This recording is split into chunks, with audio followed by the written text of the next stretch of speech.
This is Mariel interview, take one, A, B camera, common mark. What attracted you to this role, or what about the script drew you to the film? Well, what attracted me to the role, I think, is really the simplicity of the character.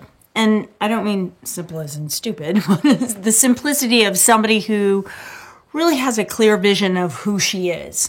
I think she's a strong woman, and I think that we live in a world where, so many projects are just, they're violent, they're this, they're that, they're complicated, and there was a simplicity to this character and a simplicity to the script that I loved. I loved it has an innocence to it, and I do a lot of work for mental health, so the addiction part of it was attractive to me because I think it's a major issue for so many people across so many different, lines. So I was deeply attracted to how it was written. It's very well written, and it was easy to say. And a script is good when you can actually say the lines. So there were just many things about it that just cried out, this is a story that we need to pay attention to. And I liked it. And they're good. They're just good people. What is your hope for audiences who see this film? I hope that audiences take away a sense of, a sense of Americana. This is an American movie, a movie about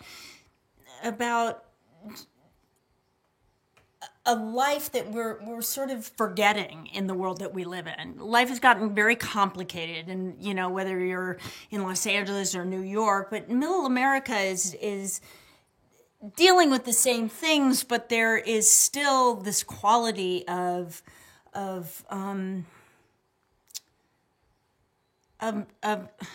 gosh, again, I go back to simplicity. There's just something about this story and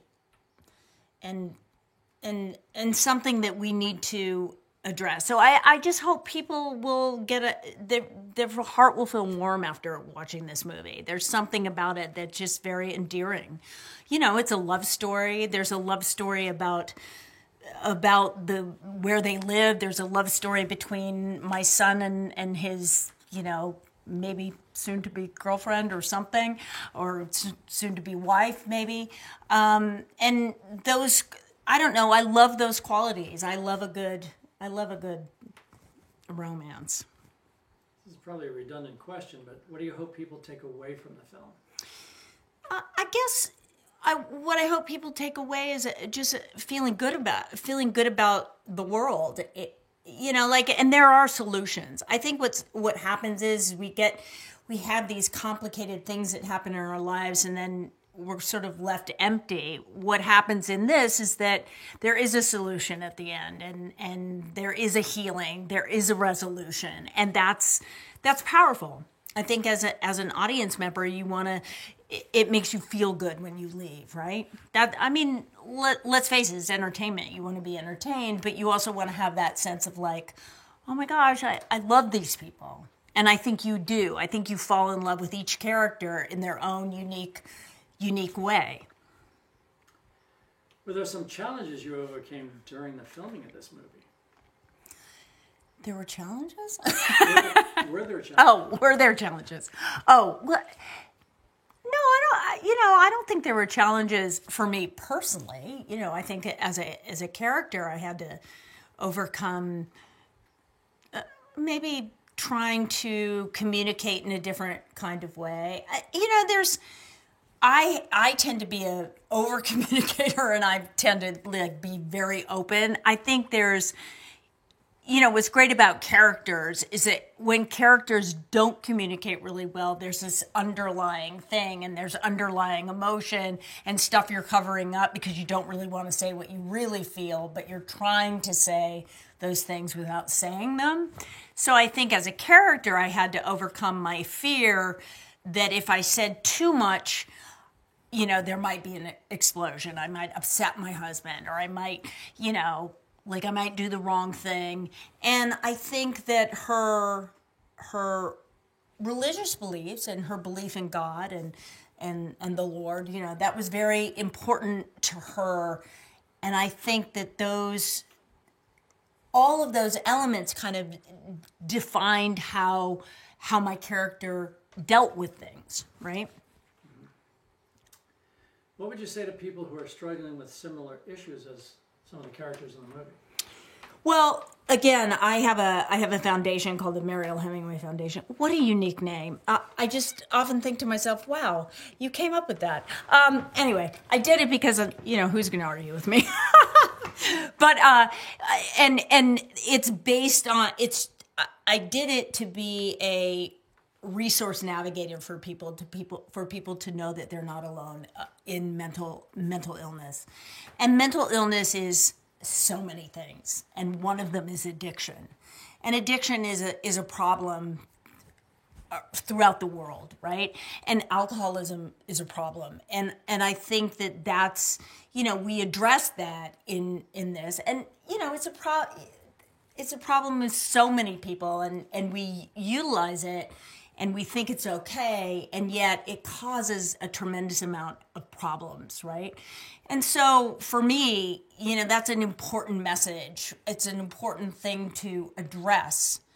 A lot of films do address somebody who's drinking too much and all that happens to a person, and how people crumble within that paradigm, right? Alcoholism is very, very challenging. Addiction is very, very challenging.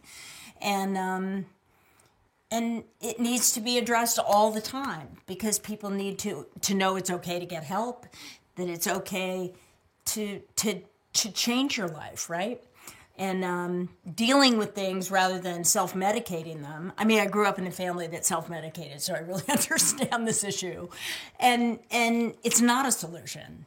Self-medication and drinking alcohol so that you avoid how you feel is not. And that's one of the character things that, especially for my son, Noah, he's like this, he's trying to not deal with his life by drinking. And it's not a solution. What would you think would be the most impactful lessons learned from this film, which is kind of pretty redundant also? I guess one of the impactful things is again that, that using alcohol as a way to get away from your problems is not what you do. But I mean, there's so many people that you utilize that, right? And I think that when you understand your story, and I think that that's Noah's journey, kind of the unraveling of where he came from. And then me sharing with him, okay, your dad was this guy, right? He's this man, and you didn't know that about him. And he gave up a lot so that we could have this family in the way that we have it. And I think for him to have the realization, oh, wait, it's not as I see it. My dad doesn't, disapprove of me. He's just afraid, right? When you start to understand that your parents are fallible, that they're not all powerful, and they're actually probably not judging you, but they're probably afraid that something's going to happen to you. I mean, they'd already lost a son. So his biggest fear is that he's going to lose another one. And he just doesn't know how to deal with that. Is there anything else you would like to add?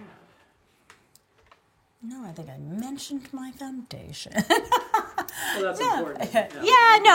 I think the foundation is really important, just because I think it's important for people to have a place to go. And what eventually I want to have happen with the foundation is that people will be able to go there, and whether they're in Arkansas or Idaho or Iowa or Ohio, they can say, look, I want them to be able to plug in and say, I have these issues. I don't know where to go. I don't know what kind of help I can get. And I want to be able to give people holistic options, therapeutic options, things like that. I'm not trying to create something new. I'm trying to give people answers, because I think what's really difficult about mental health challenges, addictions, and all that stuff, people don't know what to do. That's the problem. So just giving people some answers, and to make them feel that they're not alone. Perfect. Well, thank you very much. Thank you.